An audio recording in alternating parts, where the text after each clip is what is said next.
Hey, this is Rob. This is Darian. We're Live Out Loud Music, and we're here with Kris from the Ataris. Hi.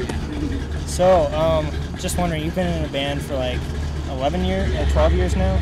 I started the Ataris when I was 19 years old, but we didn't really start touring or you know, actually going out and being an active touring band until probably about, I don't know, 2001.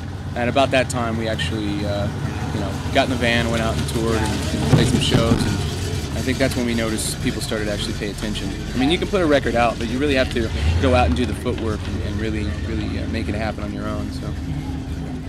So you started out kind of as like a punk rock band, and you've kind of like morphed into more of like an indie rock kind of a thing. Well, I mean, I think, you know, it really shows what you listen to in your songs. And for me, like, when I started out this band, I mean, at 19, you know, when you first discover the Descendants or the Replacements or the Ramones or bands like that, you know, you're always moved by it in a way that I feel you can never be moved by it again.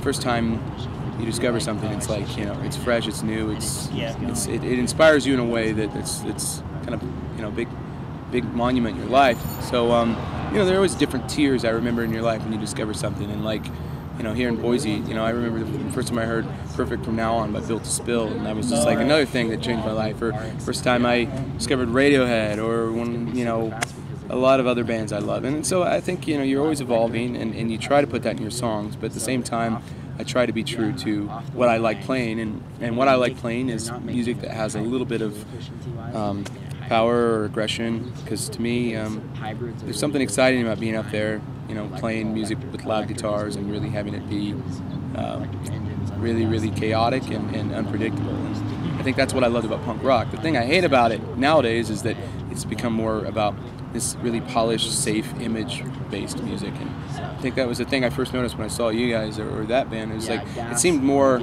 real and more just like about music. And I mean, you know, I was only judging by checking out a couple songs, but I think, you know, you guys look like normal dudes like us. You know, we're just a bunch of nerds. So I think, to me, I would much rather, you know, look like a goofball and play music that kind of emotes that and shows that. I mean, the bands that I liked were always on the level, and they looked like they were my peers. And so, you know, somewhere along the line when it was all these pretty boys playing music again, it reminded me of being in the 80s hair metal era when it was like all these, you know, bands like Motley Crue and stuff that were, hey man, some of the songs are great, but I mean, it was definitely an image-based market, glam metal was. But, yeah. Okay, do you want to ask? Yeah, personally, I'm kind of curious on your story of how the Ataris started. Okay, well, I basically started the band just recording demos on my 4-track in my bedroom, kind of like now if you'd record demos on a MacBook or something, and I would program all the drums on a drum machine, and I would play all the parts myself, and gave a demo to a band that came through town, and through that they actually said they wanted to put out my record, and I thought they were lying or joking, because I was like, yo, that's just me and a drum machine, and I was like, what's that? What band was it? Oh, it was some guys that ran a label called Kung Fu out of LA. They played in this band, the Vandals. And so, see, this thing, I wasn't a fan of the Vandals at the time. I actually went to see a show that they were on, and my buddy liked the Vandals. He's like, hey, but I, you know, ended up playing tons of shows with them and became good friends. No Ataris vinyl.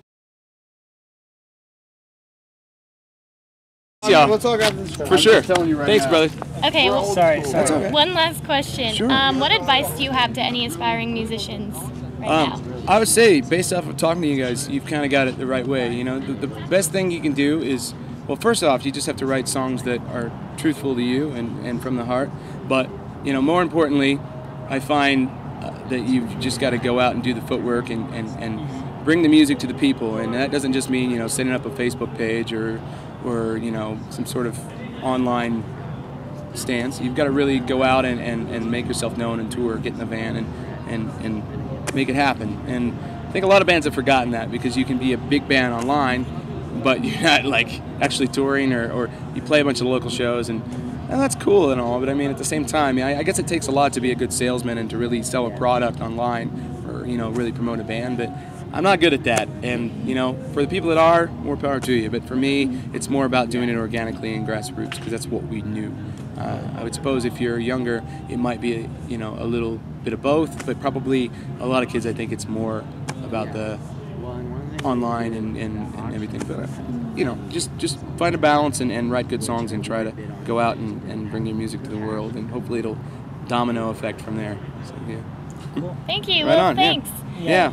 Thanks a lot. If anybody out there wants to check out some music from the Ataris, go to facebook.com/the Ataris, and I run it, and there's some music on there, and we'll have a new album out hopefully by the end of the year.